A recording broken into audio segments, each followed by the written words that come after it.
joining us. Hi, Denise and Amy.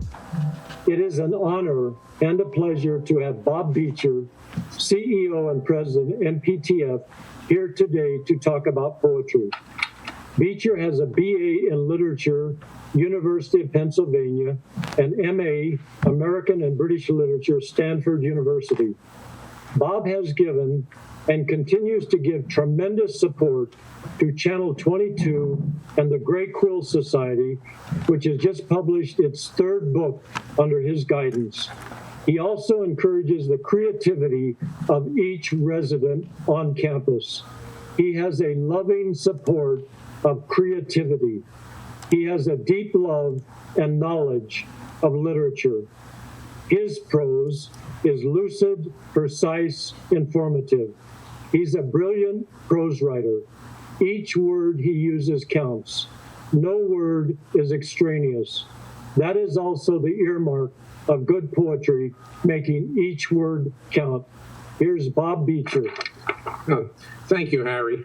I'm humbled by your words and delighted to be here with you this afternoon, and just humbled to be talking about poetry with a guy who has really committed, dedicated years and years to the poetic form, as a writer, as a supporter, as a partner with his wife Holly. So it's just very humbling. I'm not a poet, as I told you, and my study of poetry really ended in terms of really serious study of it with my academic career. I still read poetry. I keep poetry by my bedside. Nothing soothes the soul like a couple Mary Oliver poems before you go to bed. But you're the master, so I'll try to keep up, but I don't have a lot of confidence in myself. You're great. Thank you. So, when Harry and I were discussing what it is that I might do in this hour with regard to poetry, I said to him that, my interest in poetry when I was in academics and continues to be very existential, and that is, what is poetry? As a form, why isn't it prose broken up in lines to look something different than prose? What is it that distinguishes poetry from prose?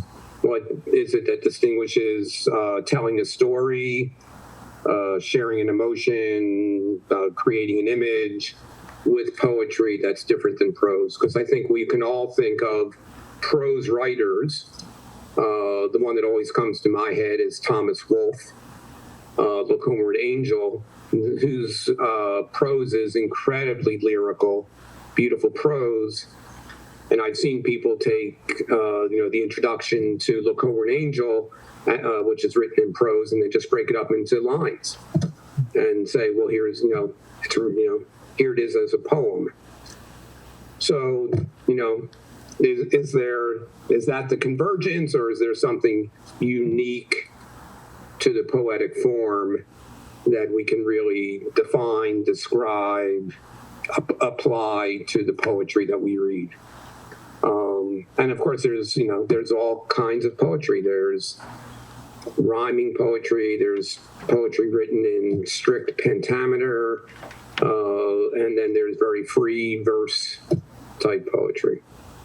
So that's always one of the things that intrigued me. And the other thing that I wrote about and studied when I was in academics is, how do you talk about poetry?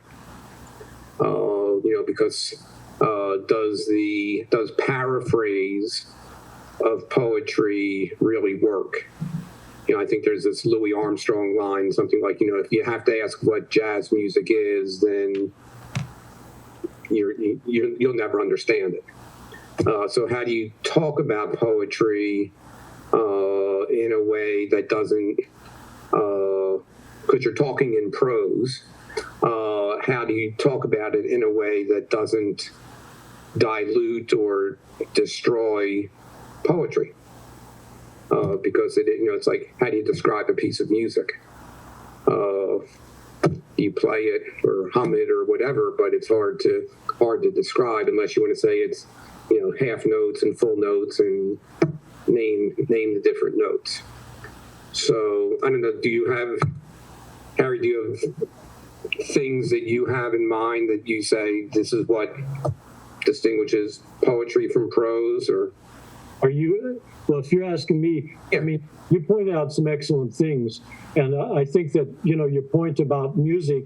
I think poetry, in its deepest, aspires to the form of music, which is, abstract.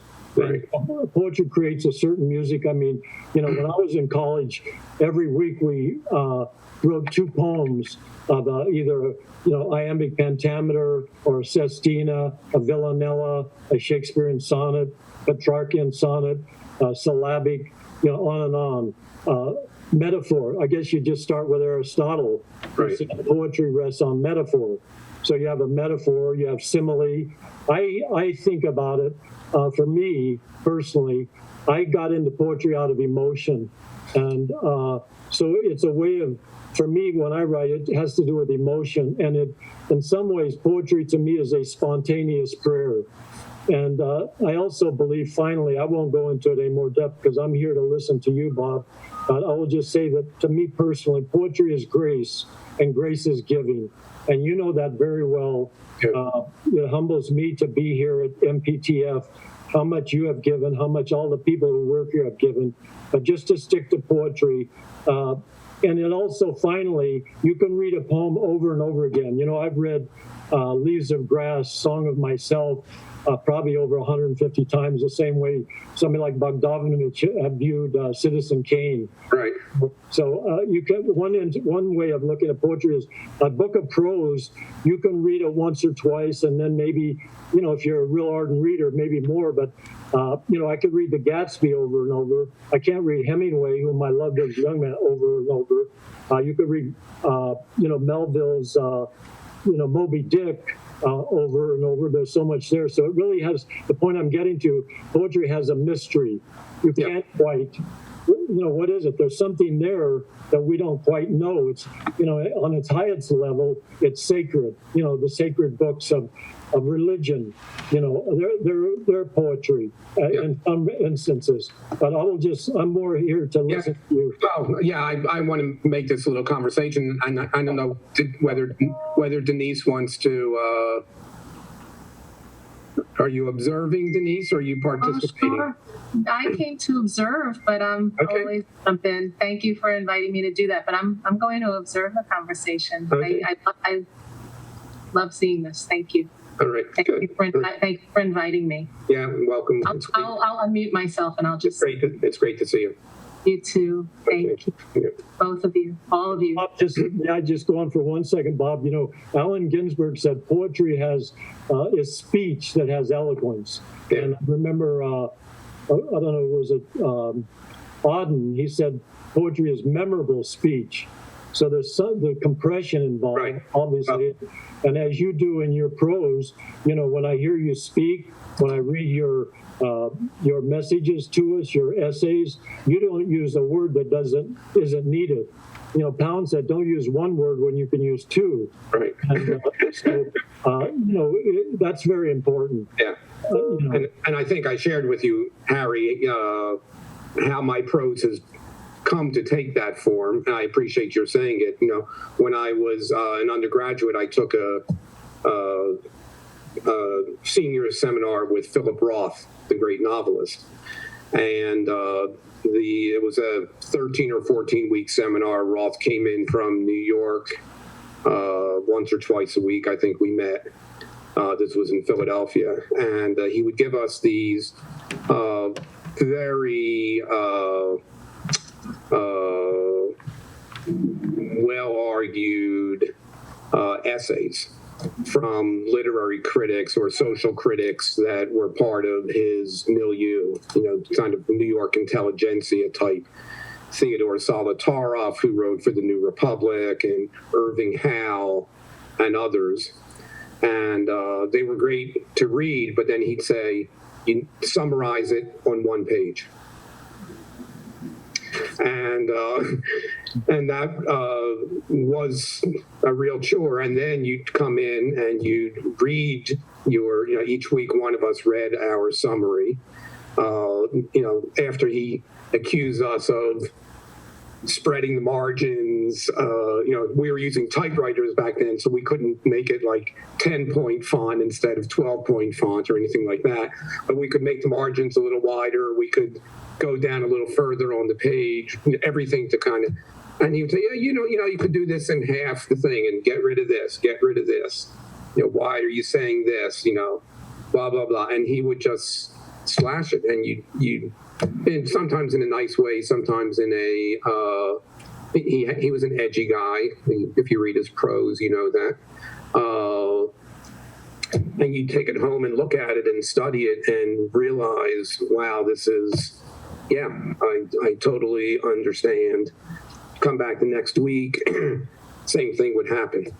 There's a great scene in A River Runs Through It, if you know that really lyrical movie, where the two boys are writing for their father, Tom Skerritt, and the little boy brings the essay in. I can't remember whether it's the Brad Pitt character or Craig Schaefer character. I think it's the Craig Schaefer character. And the father reads it and he hands it back to him and he says, half as long. And then, there's another scene a little bit later on where the kid comes and the father hands it back and says, half as long again. And I think that is, you were saying this before, that is a lot about what poetry is. Part of the beauty of poetry and the kind of incantation, it's so packed. Really good poetry is packed. And part of the pleasure of reading it time and time again is the unpacking that you do that changes because you've changed since the last time you've read it. And like a piece of music, it changes as well. So I think for me, that's one of the hallmarks of great poetry is that the language is packed. There's nothing there that shouldn't be there. It's got a meter to it or a form to it. And when you read it, you get the chance to interact with it and unpack it. And it takes you to different places each time you go through it, which is, why you read Leaves of Grass. You don't want the same experience every time. It's a different experience. Some image resonates with you in a way that you passed by it before. Right? Well, and also, speaking of Leaves of Grass, I think it's important if a person writes poetry is to learn the tradition. Yeah. You go back in the West, Homer, Hesiod, Sappho, up through the, Virgil's, the Aeneid, the myths that they created, and then through Chaucer and, on through Milton and Blake and, on into our time. And so you have to learn the tradition to see what's actually been the building blocks so that when you write, you're not, first of all, that maybe that was done 2,000 years ago and we're in a different time. And, Eliot said that poetry is one person talking to another person. And also it's something in the poetry about its time. Right. Yeah. And then there are some people, as you mentioned, Mary Oliver, who's just extremely great at using metaphor and nature. Yeah. And so everybody has their own distinctiveness. But I think it's reading and writing. When I first started writing poetry, I read in the open reading in 1966 at St. Mark's Church, and Paul Blackburn, who had a book published by Grove Press called The Cities, he came up to me and said some nice things about my work. And I asked him, how does one become a poet? And he said, 2 ways, reading and writing. Yeah. So you write every day. And and don't be judgmental, just write. And then you look back and there's a poem that has strength and stands out. But don't be self-critical. Just write and write and write and strengthen those muscles. Whatever you do, obviously, you got to do it. Yeah, and that's a real, Harry, that's a real art for a lot of people.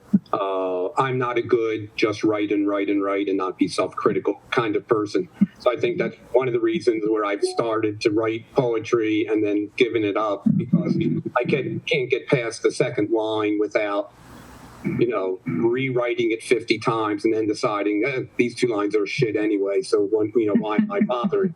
And so I think that is, maybe if I tried it, I haven't tried writing poetry in years. Maybe I'm a little less self-critical. Maybe my heart is a little more open. Maybe I could find that place. But for years, I couldn't. I just, would stare at the page or write a couple things and say, well, that's not Shakespeare. So, what the hell am I doing?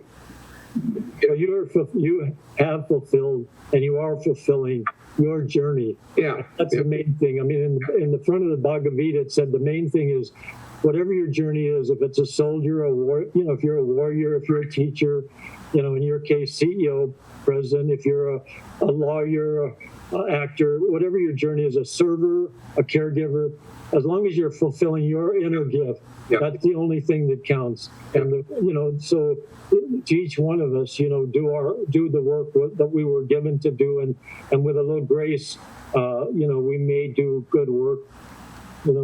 Yeah, I definitely agree with that.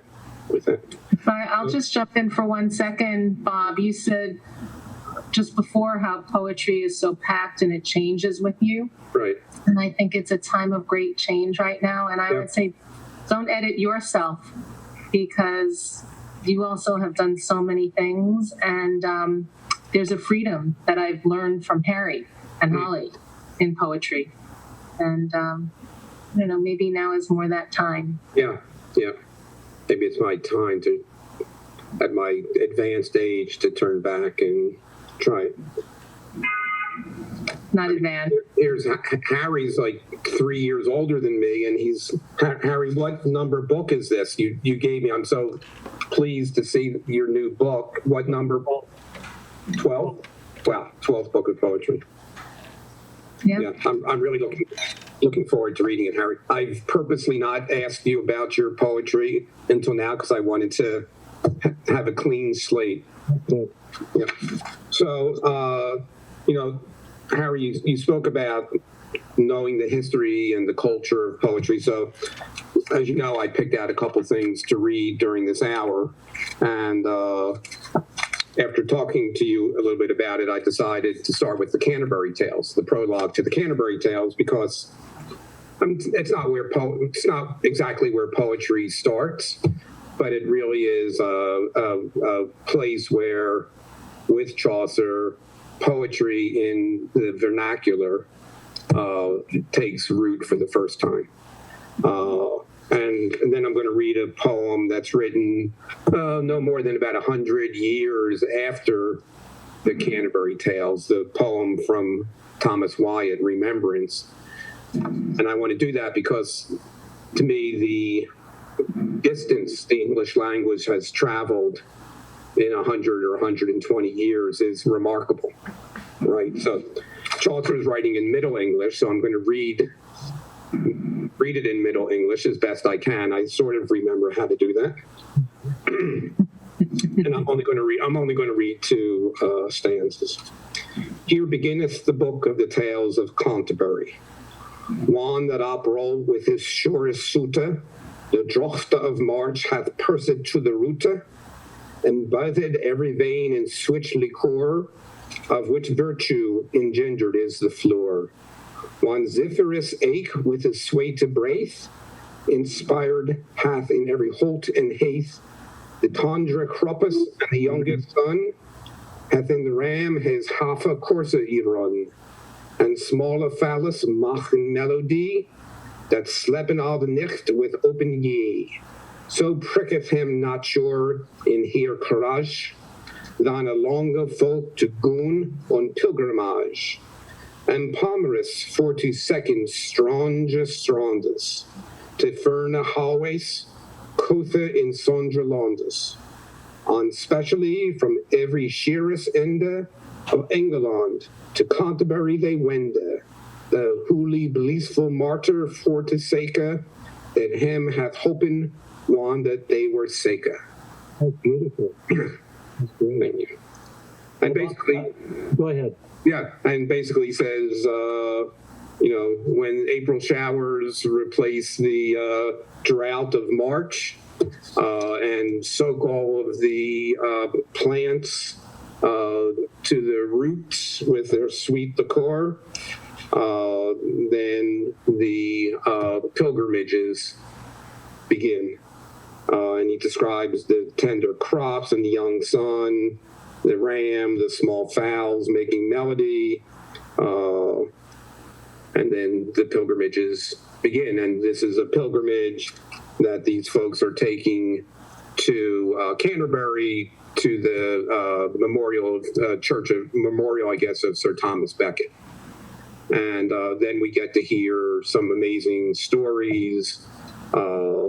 So, one of the things that I love about the Canterbury Tales is it is such a dense reflection of the culture and the times of Chaucer. So we get to learn as a cultural artist, it's not just a great poem, and with great character development, and each of the storytellers' choice of language, diction, meter, everything is very distinctive, and just a genius way of creating character through all of that. But we get to learn, a lot about what was life like in the 15th century.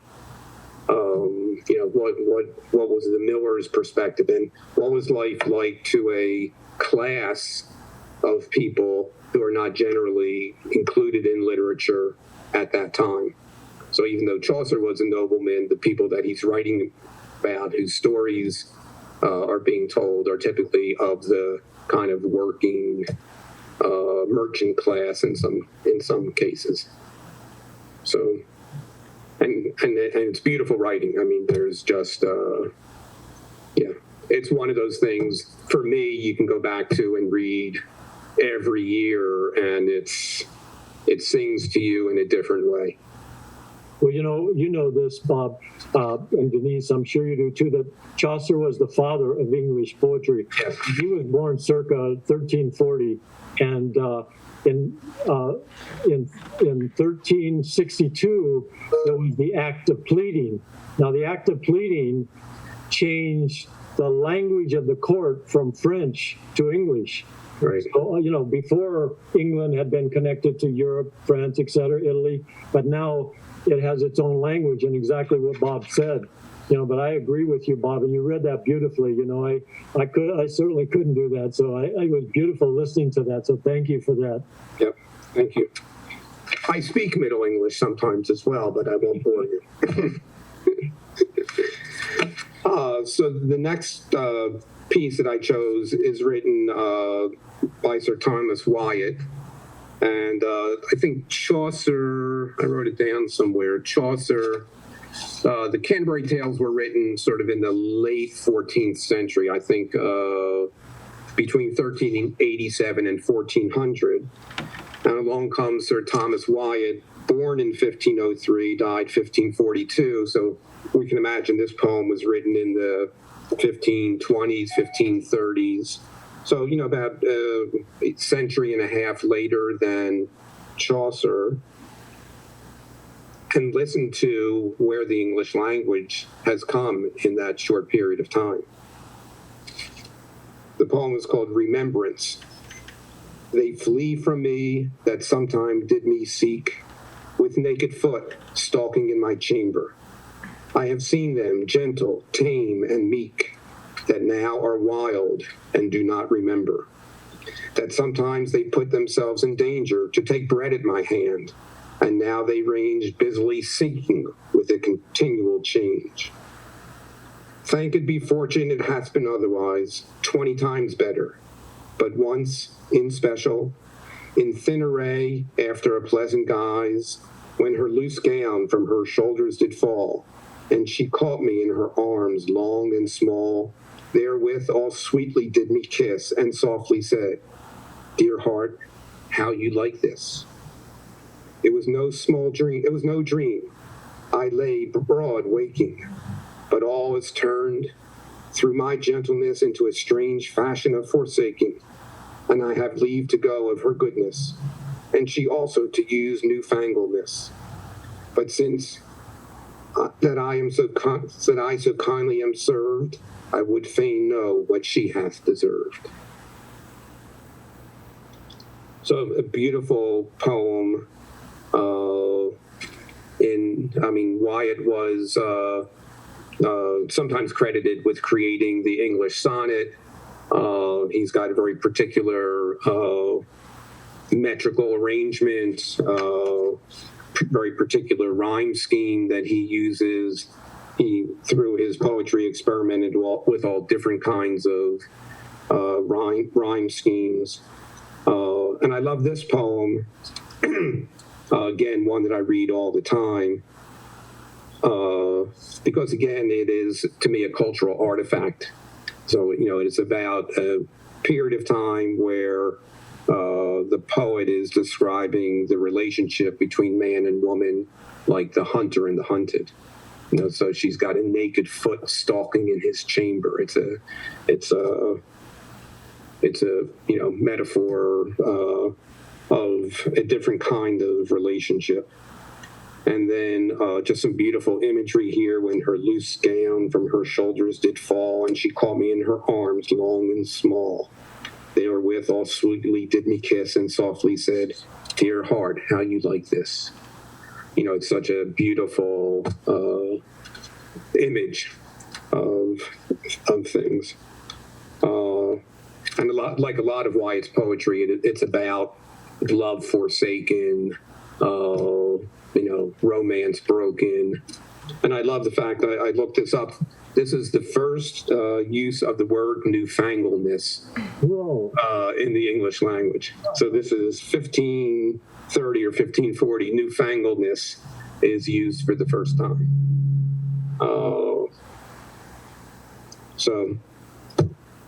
Yeah. Very passionate. Yeah. As he is the first great lyric poet, and as you mentioned, he was the first great English sonneteer. So, these people were they were the building blocks of everything we have today. The sense of wordplay, Yeah. Denise, do you like that poem? I love it. I mean, that's his best known poem. I love that poem, Remembrance. You brought tears to my eyes. It's beautiful and beautifully read. Thank you. And thank you for the lesson in the word new language. Yep. Thank you. So now so this is one of my favorite periods of poetry, I'll call it the Renaissance, Elizabethan period. So I'm going to read one or two more from that period. This one is from a poet named George Gascoigne, The Lullaby of a Lover. Sing lullaby as women do, wherewith they bring their babes to rest. And lullaby can I sing too, as womanly as can the best. With lullaby they still the child, and if I be not much beguiled, full many wanton babes have I, which must be stilled with lullaby. First lullaby my youthful years, it is now time to go to bed, for crooked age and hoary hairs have won the haven within my head.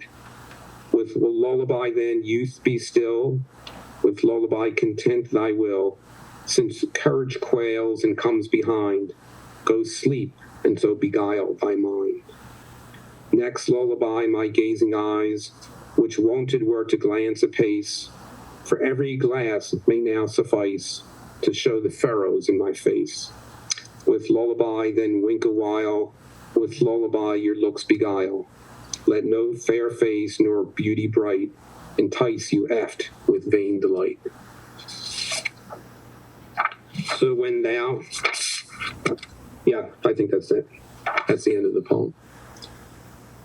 So, it just, again, this is 150 years after Chaucer, and we've got such masterful manipulation of the language. This beautiful alliteration with lullaby and child and beguiled and I and lullaby, and really the journey of babes to the poet now with crooked age and hoary hairs. Describes you and me, Harry. Well, you look much better than me. But what you said too, and even listening to you read that meditate, it's not necessarily meditate, but the lullaby, the even metrical evenness, Yes. lullaby. And the other thing, I know how much Ivar Winters, Yes. loved this poet, and the thing about modern music sometimes. I mean, pop music. Some people will say, "Where's the melody?" Right. And so the same thing can be said about poetry. In the 20th century, or even before, we lost this the metrical with all the alliteration and assonance. But Right. one thing that is constant is that how a poem moves from image to image. Right. We see this very clearly in these poets right here. Yeah. Yeah, I agree, Harry. So I'm going to read one or two more from this period, and then I'm going to skip ahead a bit. I think I'm going to read the Sir Walter Raleigh, and I might skip the Shakespeare because Shakespeare sonnets are a dime a dozen. And read the Ben Jonson poem, which is one that I love. So Raleigh's poem is called "On the Life of Man." What is our life? A play of passion, our mirth the music of division, our mother's wombs the tiring houses be, where we are dressed for this short comedy. Heaven the judicious sharp spectator is, that sits and marks still who doth act amiss. Our graves that hide us from the searching sun are like drawn curtains when the play is done. Thus march we, playing to our latest rest. Only we die in earnest. That's no jest. So just very Shakespearean in the idea of life as a play and the curtains are drawn. But this is a very interesting poem to me because some of the rhyming is so spectacular. Passion and division, be and comedy, is and amiss, and just a beautiful meditation on life and death. Well, that was his life too. I mean, the one thing that Bob, the poetry is really it exemplifies the time and what that person lived through. Right. And probably, he was a success, and then he was a failure. He had a fall, and then he became a success again, and then he was beheaded. And so him being able to write these lyrics, in the face of oncoming death, Yes. and there's a lot of courage that these poets had. And to be able to speak, I mean, it's difficult for us right now to speak about death. Sometimes we're hit so hard with it, all on the ubiquitous TV stories. But just personally, each one of us, it's something we have to deal with. And he did it, with such constant, hard-eyed, clear-eyed look at what's going on, which takes a lot of courage, too. Yeah, all these poets that I've read so far, even Chaucer, I mean, they lived in a time when they were courtiers to some degree. They were either, they're sort of either in or out, sort of like maybe like our times a little bit. And if you're out, then you get shamed on Twitter, but that's for a different time. But they were in or out, and, a lot of them had, lives that were very up and down. Because they were in with Henry VIII, and Henry VIII was gone, and the next one, one in his own group. and they relied on them for so much. So the next one I'm going to read is Ben Jonson. This is one of my favorite poems. And we're sort of closing in on the early 17th century. Jonson was a great a scholar, very well educated in philosophy, languages. In some ways, people oppose him to Shakespeare, who was not a classically educated person. Jonson always tried to make that comparison. Shakespeare is just an ordinary guy who writes well, and I'm the genius scholar. And a guy who was very controversial in his life in lots of different ways. And this is a poem that he wrote on the death of his son. On my first son, farewell, thou child of my right hand and joy. My sin was too much hope of thee, loved boy. 7 years thou wert lent to me, and I thee pay, exacted by thy fate on the just day. Oh, could I lose all father now, for why will man lament the state he should envy? To have so soon scaped worlds and flesh's rage, and if no other misery, yet age. Rest in soft peace, and asked, say here doth lie, Ben Jonson, his best piece of poetry, for whose sake henceforth all his vows be such, as what he loves may never like too much. So, a beautiful meditation on the death of his son, and this inner turmoil about, well, maybe death is great because he's going to escape all of the bad things in life. He's struggling to make something positive out of this very tragic moment. And that last line is what he loves may never like too much. It's just such a powerful thing to think about. On the couplet, you mentioned the ending, such and much, the couplet, end rhyme, such much. And then also, you mentioned his son. This is really one of his tender poems, but Ben Jonson was so smart, and he was very satirical too, and he could be very cutting. Yeah. And this is really, a very tender poem. His son died of the plague in 1603 when his son was 7. So you sense that anguish and grief, and it's not easy to write about let alone just feel someone you love, family or a loved one die, and he did it just magnificently. Thank you, Harry. I don't know where to go from here, Harry. What do you think I should? Well, you could go to Herrick, or you could skip ahead. We've got approximately 15 minutes to skip to the 20th century with Ivor Winters, or whatever you feel like doing. There's Robert Herrick. You've chosen Stevens. You've got Harless Williams. You've got Ivor Winters. Stanford, important new critic. So whatever any choice you make will be fine. Okay.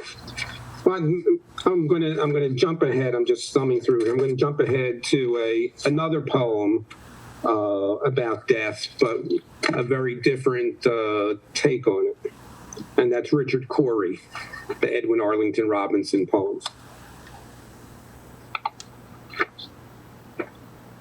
Whenever Richard Cory went downtown, we people on the pavement looked at him. He was a gentleman from soul to crown, clean-favored and imperially slim. And he was always quietly arrayed, and he was always human when he talked. But still he fluttered pulses when he said, "Good morning," and he glittered when he walked.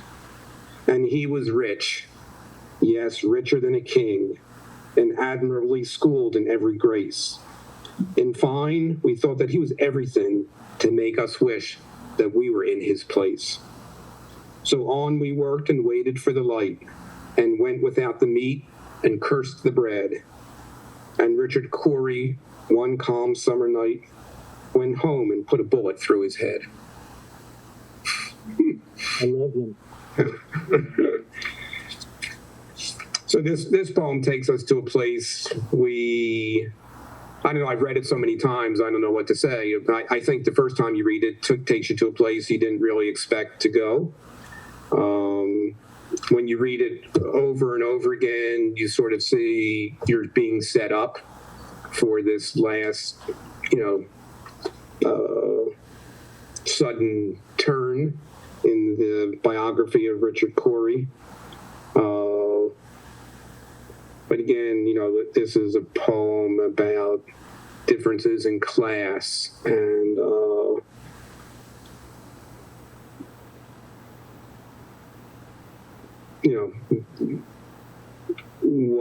the mysteries of life and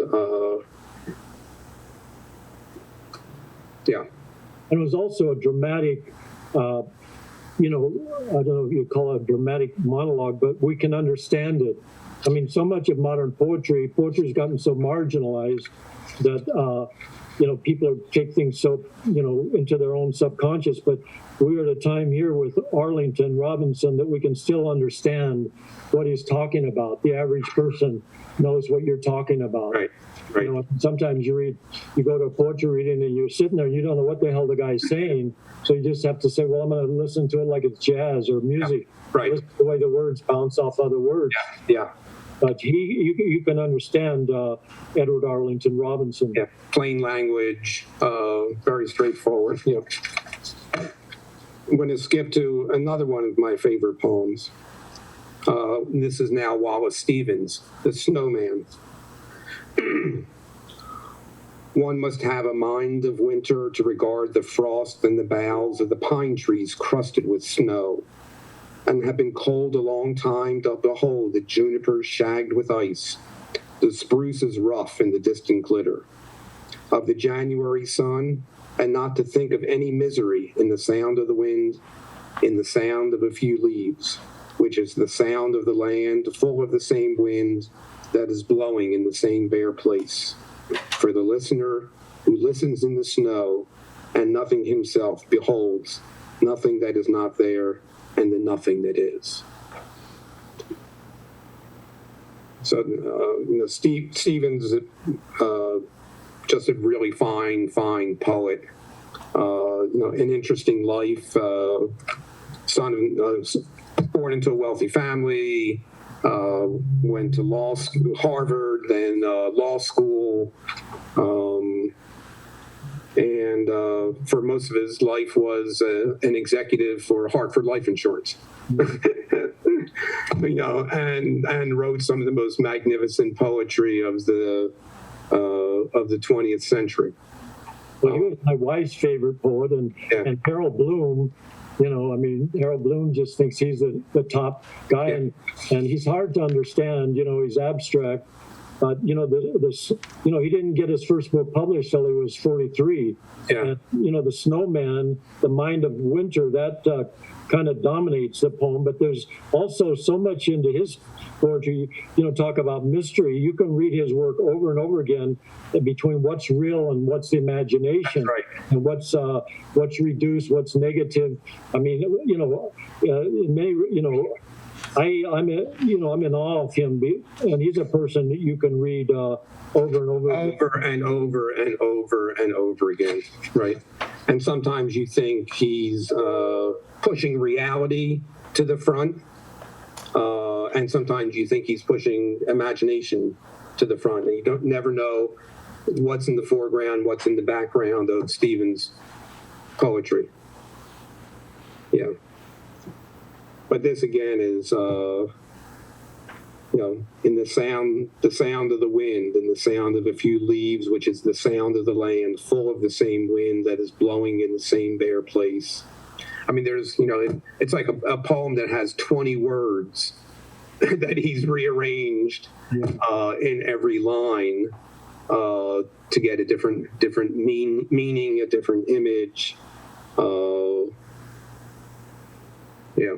Well, Harold Bloom, who he and Helen Vendler, he's gone. We all know that, but she still is, but he and her were the top two poetry writers. I mean, you read his work, and it's as close as you can get for prose, touching poetry.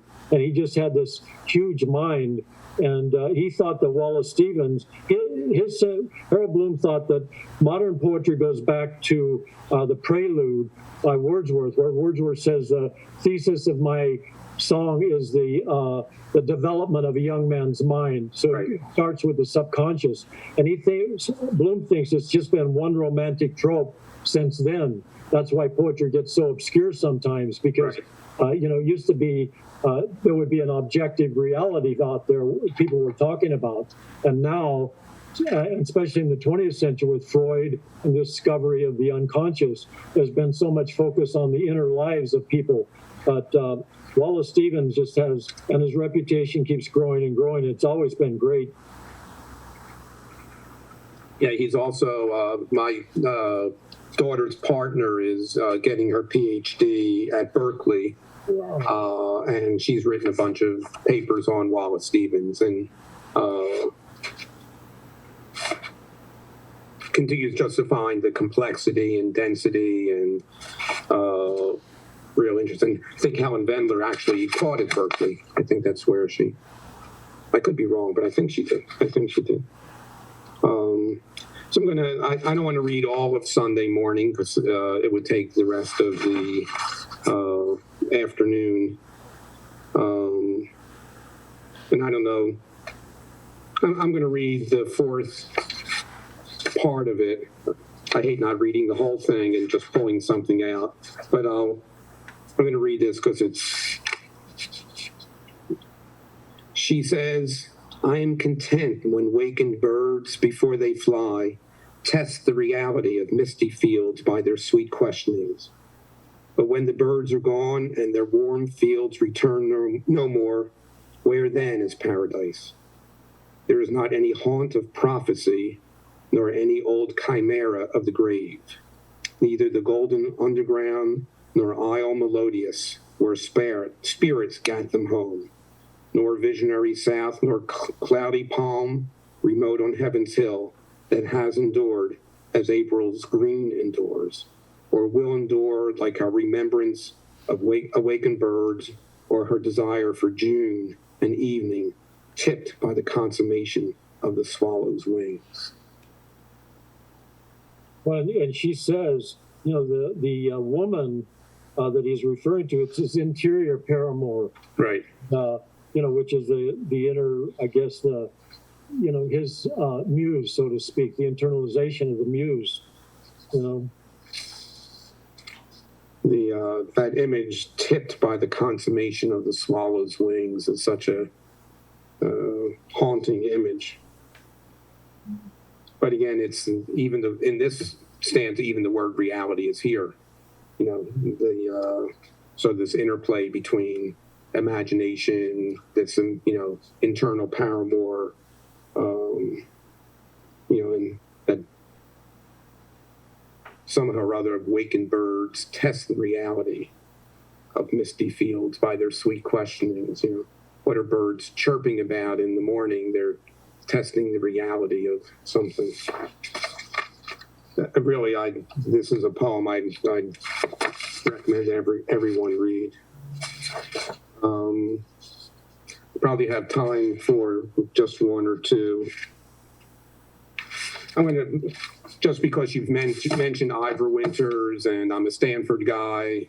I think I mentioned to you he was gone from there when I got there, but he was certainly an iconic figure in the English department there.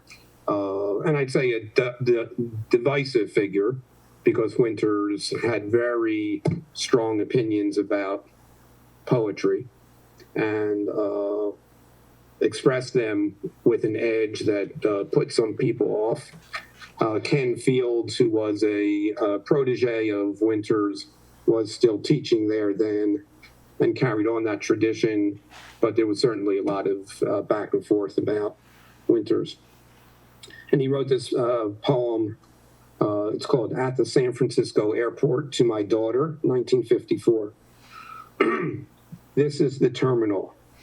The light gives perfect vision, false and hard. The metal glitters deep and bright. Great planes are waiting in the yard. They are already in the night. And you are here beside me, small, contained and fragile, and intent on things that I but half recall. Yet going with her, you are bent. I am the past, and that is all. But you and I in part are one, the frightened brain, the nervous will, the knowledge of what must be done, the passion to acquire the skill to face that which you dare not shun. The rain of matter upon sense destroys me momently. The score, there comes what will come. The expanse is what one thought and something more, one's being and intelligence. This is the terminal, the break. Beyond this point, on lines of air, you take the way that you must take, and I remain in light and stare, in light and nothing else, awake.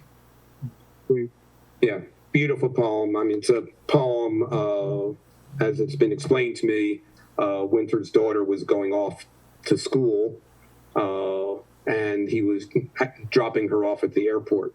And this is the poem that emerged from it. But, you know, such a small moment in his life generalized to something really philosophical, and then but particularized to this image. You know, recognizing the daughter has some of his same characteristics: the frightened brain, the nervous will, the passion of what must be done, and the terminal. The idea that the terminal, it's not an airport terminal; it's a terminal of a stage of their connection with each other that's going to change as she goes off to wherever she's going. And also, you know, I agree exactly what you were saying, and also it's very careful, and it's very spare, and it almost could be said. I mean, which not that it almost could be said. It is said that he's a conscious poet. You know, he deals in rationality and light. He was close with Hart Crane, and then when Hart Crane had, you know, the Bridge published, and I don't know when it was 30 or 32, he really cracked down hard on him, and that kind of broke up their friendship because he was not for the visionary poem, and he was very, you know, conscious and light. I mean, we see that light there all the time, even though those lines you mentioned, you know, the frightened brain, the nervous will, the knowledge of what must be done, the passion. But then he said, I remain in light and and at the end, he says, in light and nothing else. Yeah. Consciousness. Yeah. Yeah. Winters in his later ages, you couldn't mention Walt Whitman or Hart Crane or Wordsworth to him because he would get indigestion. The lyrical, that was the time too, during his time, when people would actually rush to read a new essay by Winters or, you know, Blackmer or, you know, some of the other new critics. You know, it was called the new criticism. Right. And the new criticism was you just look at the poem, you know, and, you know, one of his models was Sir Walter Raleigh. And, you know, he's important, you know, he's an important poet, and he has quite a legacy. Yeah. We see you, Jennifer. We've been having a wonderful time. You've just a wonderful time. I've been listening the entire time. I've got 2 minutes left, and I'm going to read a poem that I read every Monday, Wednesday, and Friday from 10 to about 11:30. We have our COVID-19 task force, and we just dive into what are we doing right, what are we doing wrong, you know, this, that. And we get to the end of it, and especially on Fridays, we have a moment of gratitude and appreciation. And this morning I read a poem that I want to read to close this, and it's a Wendell Berry poem. It's called The Peace of Wild Things. When despair for the world grows in me, and I wake in the night at the least sound, in fear of what my life and my children's lives may be, I go and lie down where the wood drake rests in his beauty on the water, and the great heron feeds. I come into the peace of wild things, who do not tax their lives with forethought of grief. I come into the presence of still water, and I feel above me the day-blind stars waiting with their light. For a time, I rest in the grace of the world and am free. That's perfect. That's a perfect ending. And Bob and Jennifer, I want to just compliment you before I thank Bob, but thank you, Jennifer, for allowing me to participate in one of your Zoom hour shows. It's just a real honor and a pleasure to be able to do this. Even when Bob gave me these poems, I read them, I wrote down some remembrances, I did some research. So it's really a comforting hour for me. And so I could never thank you enough. And thank you, Bob, for your excellent work here for all of us. And thank you for your intelligence, your great knowledge of literature and your support of literature. And thank you, Denise. Good seeing you, and Amy. So thank you very much. Thank you, Harry. Thank you. And I hope you'll invite me back. I've got a bunch of other poems we should talk about. So call me when you want to. Okay. Harry, and I said this to you before. Have your booker call me, and we'll see if I can. I'll have my people call your people. Yeah. Thank you, Jennifer. Thank you. Jen, thank you so much for giving me the opportunity to talk about poetry with this amazing guy. Yeah. He's the best. And amazing lady. Yeah. Thank you. Thank you so much for inviting me. My soul feels open today from this. It's a perfect end to a week. Thank you both. Thank you, Jennifer. Thank you. Thank you, all of you. Thanks.